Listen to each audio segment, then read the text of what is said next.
All Indiana Politics is your premier source for Indiana politics, focusing on issues that matter to you. I still want us to be the best in the Midwest. We can't afford another lockdown. Give the citizens of this country the relief they need. Education in the state of Indiana remains priority number one. In-depth, nonpartisan coverage. We don't know exactly where the economy will be in January. People are worried with good reason. Exclusive interviews with Indiana's political leaders. We have the resources here in the state of Indiana to care for those who are in need. Expert analysis on critical legislation. We need to reform those laws. This recovery is going to take some time. We've got to anticipate that there'll be a budget shortfall. From Wish TV, this is All Indiana Politics Podcast on the All Indiana Podcast Network. Good Sunday morning. Welcome to another edition of All Indiana Politics. We're in the final days of 2022, but let's skip right to 2024 and the race for Indiana governor. Two of the state's best known Republicans are officially in the race this week. Mike Braun announced his candidacy on Monday morning. It came just a few hours after Lieutenant Governor Suzanne Crouch confirmed her campaign online. Today, our Drew Blair is with the Lieutenant Governor. Lieutenant Governor Suzanne Crouch, and now 2024 Governor candidate Crouch. Thanks so much for your time today. Oh my gosh, it's good to be with you. We're going to get right into this and think about Governor Crouch. You've served 2 terms as lieutenant under Governor Holcomb, and for some observers and voters that may then be seen as a third Holcomb term. Is that fair? How will you be the same? How would you be different? Well, you know, I'm running for governor because I have a vision for Indiana that will propel our state into the future. And over the past 8 years, I've traveled the state listening to Hoosiers, and they want a leader who understands and can relate to what they need. They want a governor who has the leadership and the experience to be able to act on what Indiana needs to be successful. And as governor, I'll build on the foundation, the strong economic foundation we already have. But I will focus on the next chapter in Indiana's history, which is about quality of life. And we will improve the quality of life of Hoosiers by focusing on 4 building blocks: growing our economy for all Hoosiers, investing in education, strengthening our families and communities, and then transforming government. And when we do that, we not only will improve the lives of Hoosiers, but we will create new and better opportunities for Hoosier families and businesses to succeed. Abortion remains a driving issue for voters, some called midterm elections the abortion election. The status of Indiana's ban could develop in this next month as the Indiana Supreme Court hears arguments on it. You have said you want to protect the sanctity of life. Do you believe the law will be upheld? I quite honestly believe that the law will be upheld. And one of the reasons I do believe that is the reason it was a good law was because the General Assembly is comprised of legislators that actually are elected and represent people. And they were voting on behalf of the citizens of Indiana. I mean, my record's clear, I'm pro-life, and so it's about that kind of sanctity of life that we have here in Indiana that makes it so important. And that's part of the quality of life, too. Do you want to see lawmakers go even further with more restrictions or possibly removing the exceptions for rape and incest? I can't speculate on what the General Assembly will do. I think they like to see it. We landed in a good place with the law that they passed. And I'll tell you what is also important with what was passed is the company bill, which was Senate Enrolled Act 2, which provided for $75 million in funding for families and for women and children, providing counseling for unwanted pregnancies for those mothers who found themselves in those situations. I think we're in a good place. You and Governor Holcomb have touted the economic success here today and over these last 6 years. The general consensus, though, for voters in Republican primaries has been more motivated by social issues: abortion, immigration, guns. So what is the key to you for winning the primary? Well, I have a record. This isn't like I'm lieutenant governor is the first thing I've done. I have a conservative record that I'll stand on as a state representative and then throughout my other public service. And that record is very pro-life. It's very pro-Second Amendment. And it is about those conservative values that we hold dear as Republicans. The administration has faced, as you were part of its leadership and observing as well, and part of so many news conferences over the last couple of years, has faced criticism for the handling of COVID-19. As you look back, do you believe the state handled this health crisis in the right ways? Would you change anything if you could go back? First of all, I think that Governor Holcomb successfully maneuvered the COVID pandemic, being able to protect Hoosiers' lives and keep the economy open. With a lot of conflicting and changing information constantly. Today we have a lot of Monday morning quarterbacks who, are saying this is what should have happened, and they believe that they would be 100% right 100% of the time. We have to look forward. And if I am governor, knowing what we know now, there will not be shutdowns, lockdowns, or mandates. We will give information and guidance, and then we will depend upon Hoosiers to be able to make decisions regarding their lives, the lives of their families, and their communities. And we will have experts that'll be on tap, but won't be on top of policy decisions.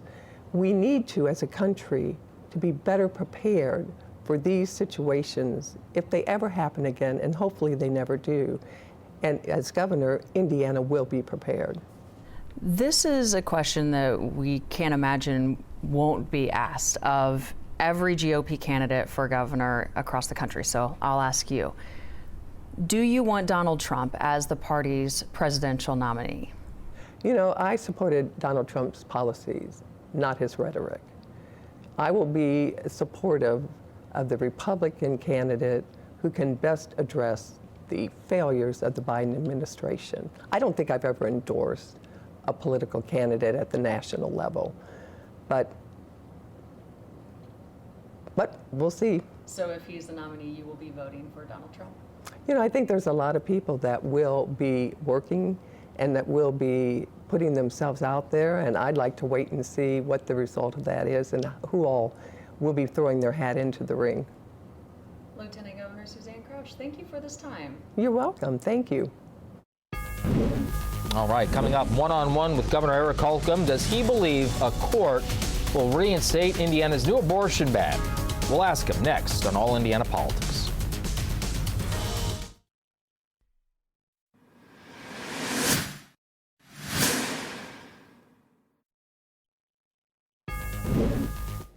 Welcome back to All Indiana Politics as we turn now to Governor Eric Holcomb as he enters his final 2 years as the state's governor. He sat down with our Garrett Berquist. With us now is Governor Eric Holcomb. Governor, thanks for letting us drop by today. Well, good to be with you, and good morning.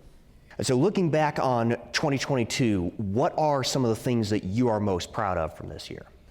Well, we had quite a few accomplishments, some that dwarf others. Obviously, when you think about the capital investment that came into the state of Indiana, record year, obliterated the last record. Last year, we had an all-time high capital investment come through the IEDC, Economic Development Corporation, at $8.7 billion. This year, we're north of $22 billion. And what that really means, aside from just being a big number, is with that growth and that momentum comes a lot of opportunity for Hoosiers and very high wage jobs. The average wages for that capital investment, they're about $34.71, to be exact, actually. That's the average. And so the key for us is to make sure that we're skilling up Hoosiers, that they're on this pathway to fill all those high wage jobs. They're getting the skill sets necessary to fill those jobs. And that's not just exciting, that's a huge opportunity for our state. And as we continue to build out in these different ecosystems, be it the future of mobility, EV, battery production, semiconductors, as we see this onshoring or reshoring or friend-shoring of in different sectors, be it life sciences, medical devices, advanced manufacturing like autos. This is a very exciting time for any Hoosier because of the place that we're finding ourselves in the world. The legislature focused heavily on social issues this session. We had abortion, we had the teaching of critical race theory in schools, the ban on transgender girls in sports. Was it right for state government to wade into some personal issues like those? Well, it is their right. The folks that we elect, we being the electorate, to send people to the legislature to champion causes that they're passionate about. I have been very transparent and very upfront when I've stood for re-election myself and election prior to that I would be focused on 5 key areas. And the same are true today as they were 5 years ago. And it's why I think we see a lot of improvement and progress being made over the last 5 years. Those areas are economic development, educational development, workforce development, public health, our system, personal health and well-being, that type of development, and then community development, the built-in environment, the infrastructure, the quality of place, which leads to quality of life. Those are the 5 areas of development that I'm focused on that all sit on a foundation of good government and one based on civility. And so that's what Hoosiers can expect from me in this session and the session after that, which will be my 2 last sessions.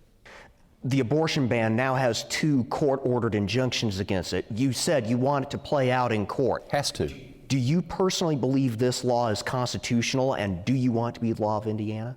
I do believe it's constitutional, and I do believe it was part of the process, and I do believe just as before this law was put into place, there were critics and there were folks who disagreed with it, and they championed policy that would be closer to their aligned view.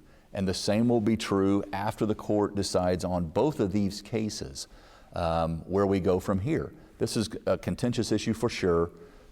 Good-willed people on both sides are involved, and just like over the last 50 years, I suspect we'll be talking about this over the next 50. You signed permitless carry into law over the objections of your state police superintendent and a fairly significant portion of the law enforcement community. How did you weigh their input against those in favor of the bill, and why did you sign it knowing that your top cop did not support it? Well, my top cop, Indiana Superintendent of Public Instruction, like myself, are continuing to work with law enforcement across the state of Indiana to make sure that we're doing all that we can to communicate. Obviously, you balance that with constitutional rights.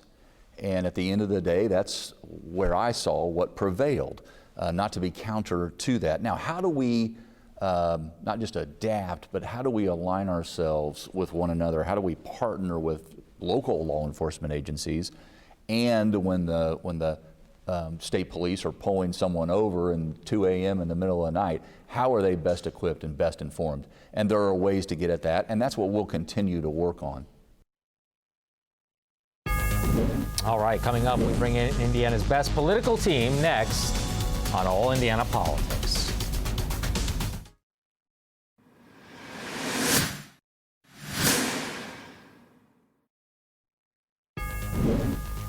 Welcome back to All Indiana Politics as we welcome back Kip Tew and Allie Bartlett. Thank you for coming on with us this week, guys. Let's start with the governor's race. Senator Braun and Lieutenant Governor Suzanne Crouch are both in. Allie, we'll begin with you this Sunday. Can we expect any other big names in the Republican Party getting involved? And if not, who could you see as the front runner, Braun or Crouch? Yeah, so I will add one more name, which is another Republican that announced actually several months ago, well over 6 months ago at this point. That's Eric Doden. He's the former IEDC executive under Mike Pence. So he's been in the race for quite a while. Now we see the addition of Lieutenant Governor Crouch and Senator Braun. There have been other names out there that have been floated around, but at this point, I think we see that there's going to be a race here between the 3 of them. As far as the front runner, I think it's pretty early to tell that. It's been a very early race in general. I think part of that probably has to do with the fact that 2 of the candidates can do a lot of self-funding. So I think that kind of puts a twist in this that we haven't seen in races in recent times as much. Kip, your thoughts on the Republicans in the race thus far? And Democrats say they have a few good candidates, so when can we expect to hear one of them officially announce that they were going to be in? Well, to answer your first question first, I think that the field is not set on the Republican side. I do think Eric Doden's in, and he's serious, and he's raised some serious money. So I think it's right now at least a three-way, could be more than that. I've heard that the current IEDC chair, Brad Chambers, who ran a very successful company here in the state of Indiana before he went to work at IEDC, is also interested in running for governor. So there could be a couple more. It'll be interesting to see. On our side, there's quite a few people that I think are being talked about. I'm happy to say that we have two people I think pretty interested for sure, and that's Jennifer McCormick and Tom McDermott. Jennifer McCormick's the former superintendent of public instruction. Other names I've heard are Ryan Hatfield, Shelley Yoder, and Christina Hale. Shelley Yoder and Christina Hale both ran for Congress before, and Ryan Hatfield's right now a state legislator in Southern Indiana. So we've got a lot of folks I think on our side taking a look at that race. Okay, we'll see what happens. Let's talk the budget now, if you don't mind. Projections unveiled at a state budget committee on Thursday show Indiana lawmakers will have a $1.6 billion in new funding to spend in the next 2 years. How should that money be spent, Kip? Well, it ought to be spent on a whole bunch of things, but we're an undereducated state, and we are less healthy than our neighboring states, and so I think those are two of the biggest items. We ought to put more money in public safety. We ought to put more money in transportation. So there's a lot of things that can be funded. There are unfortunately some projections that we're going to be in a recession next year. So I think legislators are naturally conservative when it comes to spending that money. But we have some big needs in this state. And hopefully they're going to focus on what's necessary. We've got a teacher crisis in the state. It was not abated by the amount of money they put in the last budget. The way teachers have had to teach the last couple of years have caused incredible stress, and I don't think we give them nearly enough credit nor enough money to do their jobs. They're one of the most difficult jobs out there. And Allie, now Republicans are talking about revamping education overall. Yeah, so there's been a lot of discussion about that. I think, there's a clear priority that's been set by leaders in both chambers that we will increase K-12 education funding, as Republicans have done historically year after year in the budget. We did increase K-12 funding by almost $2 billion in the last few budget cycles. And so that will continue. But yeah, the discussion regarding education is going to be a serious one. We want to help improve workforce development outcomes in the state of Indiana. And that doesn't always mean focusing on college as the next option, but probably focusing on how we can better prepare students for the workforce when they're in high school. And so I think that's going to be a big discussion at the legislature this year. Republicans are going to be very focused on that and making sure that there are practical outcomes for Hoosier students. Kip? Well, I think all those things are important. I definitely think that we need to do a better job of preparing students who don't want to go to college for a career after college, and that's a very laudable goal. But I think we need to do all of it. We are undereducated in the state of Indiana compared to our neighbors, and it makes us less competitive. And we need to make sure that we have folks who don't want to go to college or who can still be contributing members of the economy. We need to set them up for success, but we also have to make sure the kids that do want to go to school can get there and have the proper tools to get there. And we're falling behind the other states in that regard. Yeah, I have a little more than a minute left. I want to get you both in here on this one. What can we expect from the next session? Number one priority, Allie? I think number one, we're going to see a ton on education, as we just discussed, but also on healthcare. Making sure that we have enough healthcare workers in the state of Indiana, increasing our investments in our healthcare program, and keep making sure that we can keep healthcare costs down for Hoosiers. I think that's going to be the other really big ticket item, and possibly something to do with income tax cuts, so that we can continue to attract and retain talent in the state and to combat inflation. 30 seconds for you, Kip. Close us out. I don't think we need to cut any more taxes. We're on the bone. We need the revenue. But the other things I agree with. I'd like to see a discussion about legalizing cannabis as well. We'll see if that happens. Okay. Good conversation. Good to see you both. Thank you so much for coming on. Happy holidays. We'll talk soon. Thank you. Thank you. We'll be right back. Take All Indiana Politics on the go with you. Download our podcast now. Part of the All Indiana Podcast Network and allindianapodcastnetwork.com.